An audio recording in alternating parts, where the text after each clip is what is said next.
ದೇವರ ವಾಕ್ಯವು ಹೇಳುತ್ತದೆ, ನಂಬಿಕೆಯಲ್ಲಿ ದೃಢವಾಗಿದ್ದು ಸೈತಾನನನ್ನು ಎದುರಿಸಿರಿ ಎಂಬುದಾಗಿ. ನಾವು ಸೈತಾನನನ್ನು ಎದುರಿಸಬೇಕು ಅಂದರೆ ನಂಬಿಕೆಯಲ್ಲಿ ದೃಢವಾಗಿರಬೇಕು.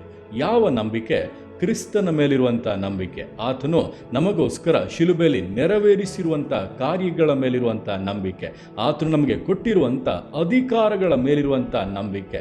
ಆ ನಂಬಿಕೆಯಲ್ಲಿ ನಾವು ಸ್ಥಿರವಾಗಿದ್ದರೆ ಸೈತಾನನ್ನು ಎದುರಿಸಿದ ಕೂಡಲೇ ಅವನು ನಡುಗುತ್ತಾ ಭಯದಲ್ಲಿ ಬಿಟ್ಟು ಓಡಿ ಹೋಗುತ್ತಾನೆ. ನಂಬಿಕೆ ಯಾವಾಗ ಕದಲಲ್ಪಡುತ್ತದೋ, ನಂಬಿಕೆಯಲ್ಲಿ ಯಾವಾಗ ಸೋರುವಿಕೆ ಉಂಟಾಗುತ್ತದೋ, ಆಗಲೇ ಸೈತಾನ ಜಯಿಸುವುದಕ್ಕೆ ಪ್ರಾರಂಭಿಸುವಂಥದ್ದು. ಆದ್ದರಿಂದ ನಂಬಿಕೆಯಲ್ಲಿ ದೃಢವಾಗಿರಿ, ನಂಬಿಕೆಯಲ್ಲಿ ಬೆಳೆಯುತ್ತಾ ಬನ್ನಿ, ಇನ್ನು ಸ್ಥಿರತೆಯನ್ನು ಕಾದುಕೊಳ್ಳಿರಿ.